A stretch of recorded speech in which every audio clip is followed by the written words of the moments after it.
Lee Thanks. Carter is with me right now. And Lee, I mean, you've always entertained crackpot theories of mine. My latest is, I think, this is just my opinion, I could be very wrong, doubt it, but again, that the president's kind of relieved that Andy Puzder imploded, and I don't mean that as to disparage Andy Puzder, but I think the president is genuinely surprised the favorable reaction he's been getting from union bosses. It was the Teamsters. James Hoffa was telling me, we can work with this guy. We like what he's done in the Keystone Pipeline. Now we hear on the wires the UAW president talking about Ford scrapping its Mexico plant, that reflected, quoting him now, the Trump factor. Union guys like him. Union guys also like a higher minimum wage.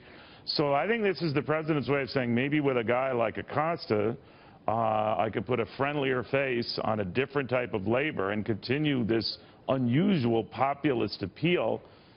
I say unusual for a Republican president. What do you make of that? I absolutely agree with you. I think really? that I wow, do. Then now I'm smart. Okay, go ahead. No, but I really do think that after seeing some of the opposition that he's gotten with some of his other appointees, that it's a refreshing moment for him to have this one not work out and then be able to replace it with somebody who's getting a lot of support for. So I agree with you. I think this is a great move for him. I think he's going to be looking forward to this press conference coming up, although I'm sure he's going to not want some of the questions that are going to come up afterwards. But I think this is a great, move forward for him. All right, now he is going to take up other questions, Lee, besides those about his labor pick, and invariably the whole Flynn situation is going to come up, whether there are going to be hearings, who knew what and when, whether he knew anything and when. So I guess the question is how long he goes on with that. Typically in these joint press conferences, the only kind we've seen since he's been president, but we've seen 4 of them, he keeps it short and sweet and doesn't really prattle on very much. What do you think of that style, certainly versus his predecessors? You know, what's really fascinating is we've spent so much time over the last year and a half criticizing Donald Trump's communication style. But it is effective, it is efficient, it is short, it is to the point. And it has worked for him from the day that he launched his campaign until today, and I don't expect it to change.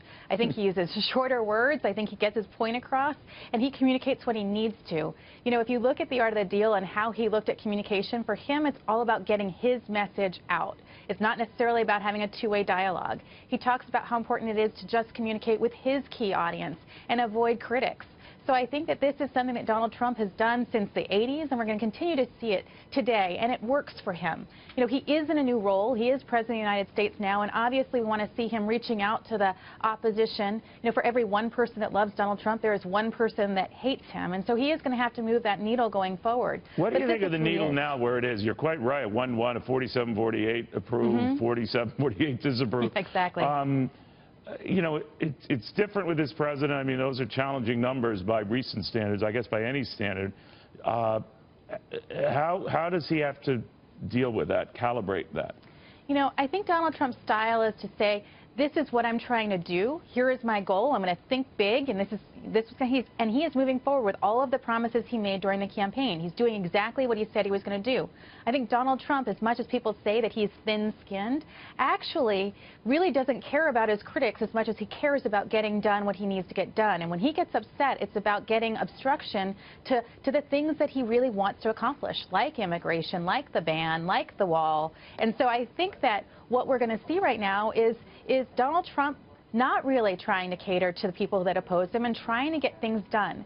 Change is hard. You know, when a new executive comes into an organization, it takes a while for them to gain trust and popularity. And right now, the language around Donald Trump is so abhorrent for those that, those who oppose him. It's not just like we don't like him, we hate him. It's not just that he's not a good person, he's evil. We're talking, I mean, people are talking about comparing him to Hitler and a fascist. And so it becomes really impossible to move the needle on those things. And I think that what he's doing right now is saying, I'm going to be who I am. He said it during the campaign, I am who I am. Maybe I could have used language differently a couple times, but what you see is what you get. And I think that's the style that we're going to continue to see as he tries to move his policies forward. You know, Lee, you're a great presidential historian as well. I'm curious, presidents who have had a very adversarial relationship with the press or called them on the carpet, Richard Nixon comes to mind, he famously told David Frost, I remember, I gave them a sword.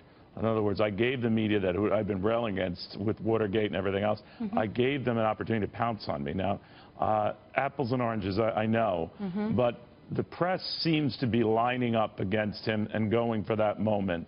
So I know they call Donald Trump thin-skinned. They seem to be fairly thin-skinned themselves about this. Exactly. But having said that, I'm wondering whether that could come back to bite his hiney here. That, in other words, just as he's making his case, let's say for a new labor secretary, let's say for getting his agenda through tax cuts and the rest, the press is going to be absolutely determined to get out only the bad news. And I've seen it for myself.